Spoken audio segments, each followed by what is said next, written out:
Colton, Heath, and Jason Solwold from the front row. Tanner, Thorson, and Justin Peck in row number 2. Max Mittry and Corey Eliason in the 3rd row. Rico, Abreu, and Daison Pursley in row 4.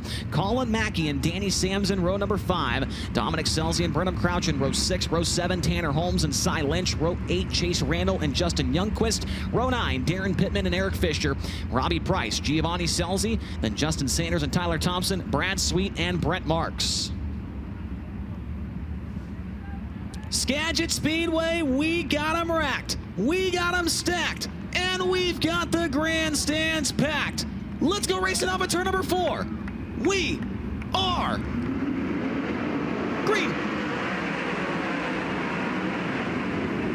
Excellent start for Colton Heath as he comes off the bottom, exits turn number 2 high.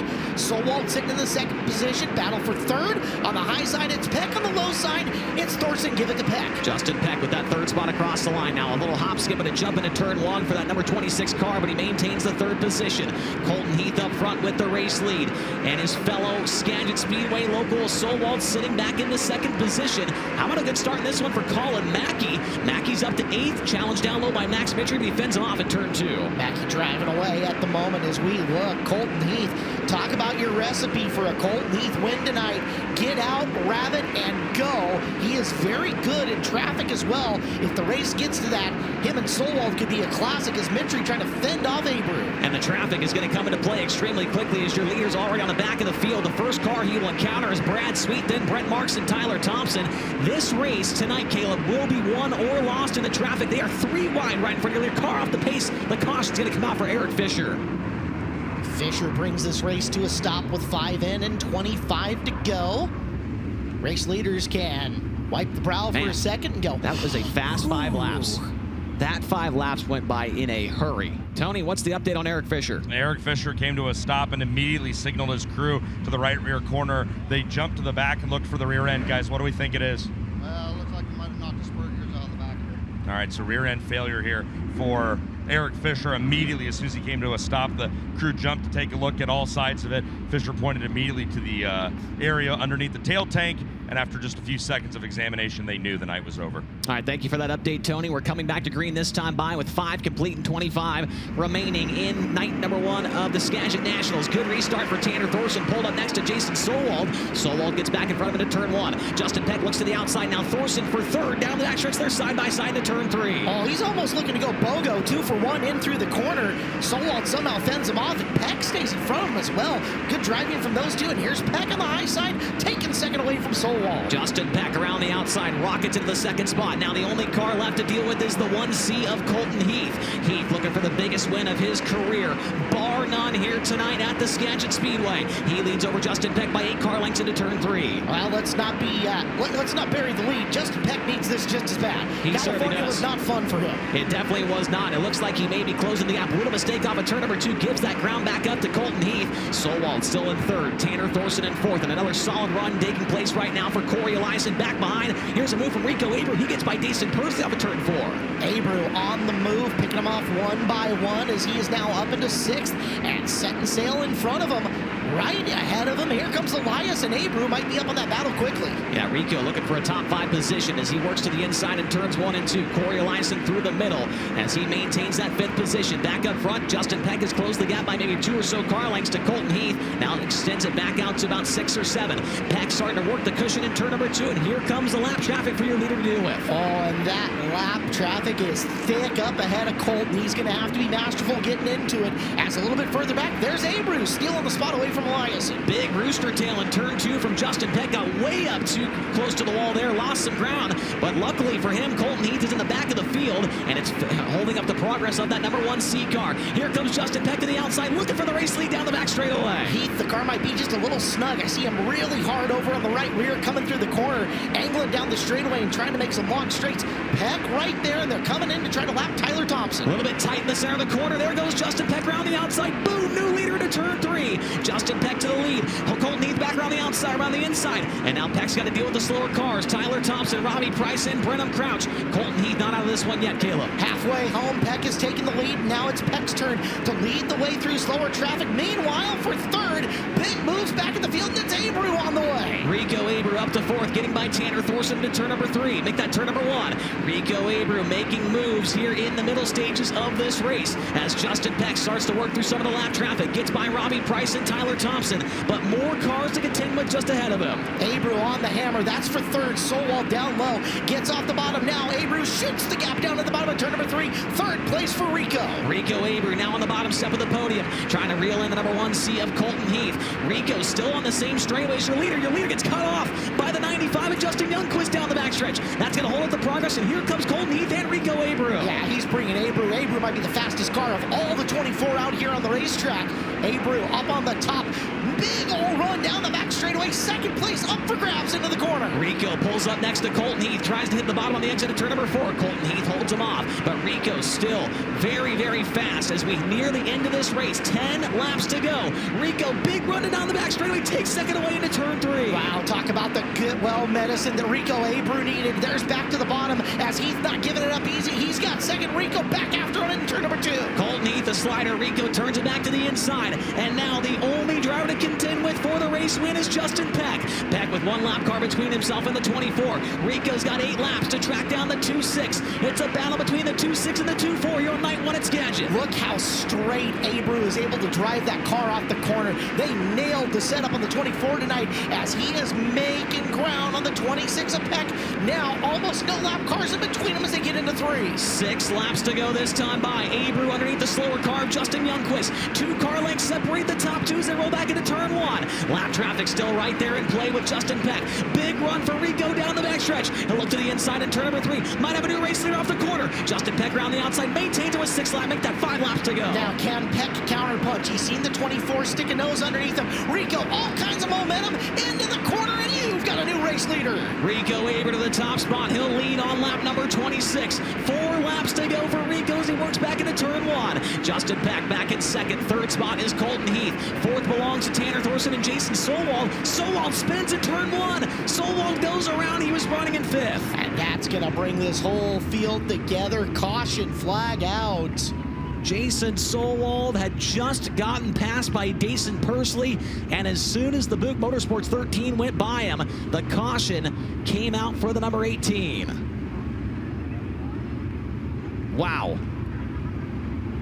So Rico, we mentioned he was 75 points behind Brad Sweet. He currently leads this race. Brad sitting 17th in this feature. Here is a pass for the lead as Rico tried to get by Peck there, couldn't make it happen, but man, you mentioned it, turn 2 and turn 1, I guess, that whole side of the track, he's just way better. Yeah, just absolutely like blowing the vinyl off the top wing as he's going by guys. Compcam's replay shows it right there. It is Abreu, Peck, Heath, 1, 2, and 3. Pursley, quick qualifier 4th in his he's looking race, very 4th good in this main. Big points night for him if the youngster can just finish this off. Yep, he's sitting in the 5th position, so it'd be a very, very good points haul on night 1 of the Skagit Nationals for Daison Pursley. Less than 10 laps to go means a single file restart upcoming for Rico Abreu. And Rico, man, did he need a win here tonight. Things have not gone well at all on this West Coast swing. But right back to the place where he won 6 figures last year. He's on the gas with 4 laps to go here on night 1. 4 to go. Bye-bye, Rico. Battle for second as Heath trying to get underneath Peck. Going into the corner. Colton Heath wants second. Justin Peck turns him away that time. 3 laps to go for Rico Abreu. How about Justin Sanders? Sanders from the B main is now up into the 8th position. Gets by Tanner Holmes. Moved Sanders up to 7th now from the tail end of the field. Rico Abreu, 2 laps to go. That's not discounting the good run from Holmes. 13 to 8 now on the field as Rico Abreu coming into the white flag. Dominant once he got to the front has been Rico. Rico started 7th on the field, got to the lead with 1/3 of the race remaining. He'll make his way down the back straightaway, picking up right where he left off last year. The Skagit Nationals, he'll win night number 1. 2nd goes to Justin Peck, 3rd to Colton Heath, 4th to Tanner Thorson, 5th is Daison Pursley. Sanders gets 6 at at the very end. What a run for him. Man, absolutely Making incredible chicken performance. salad out of chicken you-know-what. Wow. Rico Abreu 7-1 here tonight. Justin Peck comes home second. Colton Heath third. Tanner Thorson fourth. Daison Pursley fifth. Justin Sanders, Tanner Holmes, Corey Eliason ninth place for Colin Mackey. Nice. And Dominic Scelzi ends up inside the top 10. 11th, Max Mittry, Daryn Pittman, 12th, Chase Randall, 13th, 14th to Giovanni Scelzi, 15th to Brent Marks, 16th to Lynch, Brad Sweet, 17th, Danny Sams, 18th, Brenham Crouch, 19th, and Jason Solwold, 20th. As Rico Abreu has already cleared the scales, and he is headed to Whiskey Myers victory lane. The driver out of St. Helena, California in that Red Wine Express. Number 24 car, Ricky Warner down there, Zach Middlebrooks and Brady Forbrook, the crew members on that car guiding him to victory lane. Kubota Highland Racing victory lane hat. He'll get the Hoosier Tire neckband and, of course, the Sunoco Race Fuels checkered flag. He started 7th and drove it to the win. It's also his 7th win of 2025 with Kubota Highland Racing. Make some noise for your winner, Rico Abreu. Rico going to slide off the top of that Swan Island sheet metal car, and he will make his way to the front straightaway podium, and he will have a ton of points going into prelim night number two here at the Skagit Nationals in pursuit of back-to-back six-figure payday wins here at the Skagit Speedway. And if he can do it on Saturday, would also be the highest paying win in the history of Kubota High Limit Racing. He's going to make his way up through the flag stand, and he is going to be absolutely jacked up for this one. Tony Laporta, take it away down there. We are on the front stretch podium, a place that Rico Abreu visited not once last year, but twice. He comes to the chants of his fans. Here he comes to the top step. Skagit, he's your winner, Rico Abreu. All right, brother.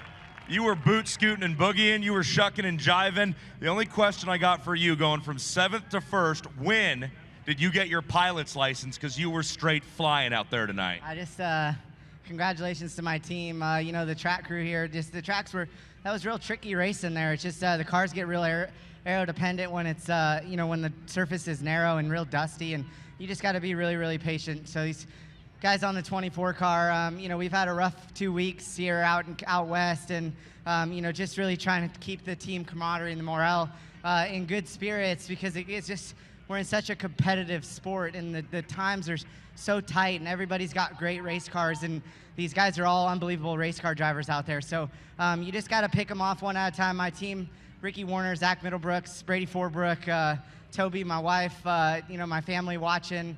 It's just, you know, it's just really special to work through adversity, and you know, it just really allows me to push and continue to push to keep doing what I love. Have I ever told you you're a role model of mine? Special to push through adversity. You show that off, how hard and how worth it is to come out here, how worthy it is to come out here and race. That's great. You're modest, and I love that. Your team had a big hand in this, but you sliced through the field in just under 30 laps. I think coming to 4 to go, you took over the race lead. 7th doesn't sound like a lot of work to pass 6 cars, but it is. What was that view like from behind your steering wheel? Yeah, I mean, it just, you know, my car just kept getting better and better as the race went on. Actually, the track surface got a little bit dirtier, and that fine grain would get thrown across there, and I could move in multiple different grooves, and just had to be really patient with guys. I got a lot of guys off of turn 2, and you know, they'd kind of wash up the track, and I'd be able to squirt down the backstretch by them. And you know, it's just, my team really pushes me to be ultra focused in those circumstances, and I think that's when you watch guys like Brad Sweet and David Gravel and Larson and Corey Day, and you know, even, you know, Donnie Schatz, and you watch them pick apart lap cars and pick apart guys when the pace slows down, and that's really where you do your work out here on the racetrack. You know, you just listed off a bunch of guys that I think you listed because you think they're some of the best sprint car drivers ever, but me and a whole bunch of people here think you're one of the best sprint car drivers ever. I knew they'd agree with me if I said that. Hey, you're a full-timer with Kubota High Limit Racing. We sure are happy to have you with this feature victory here tonight. Where are you sending the series' angel donors $1,000 to after your win? I'm gonna, you know, what an amazing, you know, accomplishment for the angel donor to put together something so special with High Limit. And you know, I've from last year to this year, you know, matched that $1,000, and so we're going to be sending $2,000 to Jackson Superhero Foundation, our great friends up in Michigan, Jackson Hunt, you know, who's fighting muscular dystrophy, and they have a foundation that helps other families, you know, with their children or loved ones fighting muscular dystrophy, just to continue to excel in life. And you know, I know that money goes to vans and hallway adjustments for people's homes and wheelchair walkways, and it's just something really special that's really worked organically over the last 2 years here with the Angel Donor and with our donations. Your tail tank is littered in Jackson's Superhero win stickers. In a moment, you're going to get another win sticker from our friends at Chasm Safety Products. They're going to present you with a golden ticket that can go towards redeeming a Chasm safety seat system for yourself, as well as some other goodies in there. You have captured Skagit Speedway once again. You did it twice in last year, chasing the richest payday in high limit racing history. You're off to a great start. Yeah, just it's unbelievable what this event's come to, and to win 3 races in a row here is pretty special for my team, and I know how hard they work on it, and just they took my whole car apart over the last few days and put it all back together just to try to get a standard baseline for us to come here and be competitive. And you know, we got some work to do tomorrow night and Saturday, and just looking forward to the challenge. It's his 3rd win in 4 races here, folks. Rico Abreu's your victor. Let's go back upstairs to Chase Rodman. Yes, we need to talk about our Contingency Award winners. The Jake's Golf Cart's fastest lap of the race also went to Rico Abreu on lap 28. His fastest lap of the race, 11.760 was the time. The Race Routine Foundation Rookie of the race, that was Daison Pursley. He ended up in the top 5 with a 5th place result. And we cannot forget about the Rod and Supply Hard Charger. That went to Justin Sanders here tonight, 21st to 6th for plus 15. He's able to get the Hard Charger Award here tonight. 2nd place finisher, Justin Peck, now standing by with Tony Laporta. Fueled by a delicious dinner, or lunch rather, at A&W on our drive up here from Southern Oregon back on, what was that, Tuesday now. You had some fun at the Kevin and Monica Rudine bowling tournament last night. This is a pressure-packed weekend, though, for you and Tyler Tessmaker and everybody on the Rudine Racing number 26. What do you make of your race here tonight? You had it in the bag until he had something to say about it. Yeah, you know, it's just with the way we haven't been running any good at all. I mean, really, we've been struggling the last handful of weeks, and we just kind of completely reset coming up to Skagit. You know, you have to, you know, put on a show for all the Rudine people in Skagit Speedway. So we needed to take a reset, you know, completely change the race car going into tonight than kind of what we've been running, and it has a lot of speed to it. You know, we're not all the way there yet. You know, I still think we tend to be right rear tight, but you know, all in all, I'm pretty happy with, you know, all my guys and the commitment they have just to keep grinding it out. It's really easy when you're struggling just to kind of give up and just say, oh well, you know, we need to go back home, we need to go to the shop. But you know, everyone kind of kept working and you know, really dialed us in for tonight. So I think you know, I think going into these next 2 nights, I think we're going to be a little bit better. But you know, like I said, I just can't say enough about Tyler and Brandon and A-Rod and you know, Kevin and Monica for giving us this opportunity. And you know, coming into Skagit, like, we want to do good for everybody, right? But it's not a whole lot of pressure. You know, everyone involved in this deal is pretty easy going. We all know that we're working as hard as we can, so it's just, you know, just a matter of keeping your nose down and just keep grinding it out. You got 2 feature victories on the season so far with Kubota High Limit Racing, and you guys are really, you know, hoeing that road for Ford Performance and waving the flag for the blue oval. What I want to ask you about are the 2 different ends of this racetrack. I couldn't see 3 and 4 really well, but I had a great shot at turn 2. Rico Abreu talked about just being able to get through turn 2, and his words were he was able to squirt down the backstretch past guys. You looked like you had a really good race car from the middle of 1 off through the exit of turn number 2. What were these 2 different ends of the racetrack like? Yeah, like, you know, it's weird the way it's the way it's shaped. You would think looking at it 1 and 2 kind of flows a little nicer, but it really doesn't. It's almost like you got to get down in there and kind of kick it and then kind of drive off, whereas 3 and 4 is the opposite. You kind of like go in and just kind of flow through the apex and then kind of get turned on the exit of 4 and try to get a good launch down the front stretch. But we were just a little too tight. I think you know, it's just one of those deals. I was kind of getting the left front over top of the right rear and couldn't really make the same exit speed like Rico could. And, you know, I could drive it into the corner hard, but I just couldn't get rotated and get a huge launch down the straightaway like he could. So, like I said, I'm really happy with where we're at. I mean, we've kind of 180'd compared to the last 3 weeks, so we'll take it and just kind of move on and try to tune this Ford Performance, Hager Realty, Racer Dean Foundation, 26 up, and then try to win a couple of these things. Hey, thanks for the ride up here this week. Great job tonight, and best of luck. Hey, you're welcome. But hey, that's the last ride, though. Oh, man, come on, Justin. That's JP. Big Peck energy. Justin Peck comes home in second, and then we're going to go over here to the third step of the podium and talk to our pole sitter and the driver who finished in third. Sorry to break up the post-race debrief. Colton Heath, get on up here, brother. Hey, you got a lot of noise from these Washington locals. A couple of Skagit racers leading the field of national 410 veterans to the green flag. I got to ask you, what were those pace laps like? What were you thinking? What was going through your head coming to the green flag? I just try not to mess it up. I felt like we're fast enough to compete here. Anytime anybody's here. So that part wasn't too bad. It was just trying to hit my marks, and didn't hit my marks a couple times and lost the lead. So obviously at the end there, I think Rico was really good, but restart, I almost got by Justin again there, but we're, for not doing this a whole lot, we're doing pretty good. Yeah, I would say so as well. And then just talk to Justin Peck about the two different ends of this racetrack. You race here all the time. I want to know about the dirt, the surface on this racetrack. Everybody has all kinds of opinions when it comes to the dirt at their track, at their neighbor's track, whatever. You race here all the time. How does this track change through the course of a night or just through the course of a feature like the one we just had? This is actually a lot different than I think we've kind of had lately. It's, at the beginning there, I was running the top.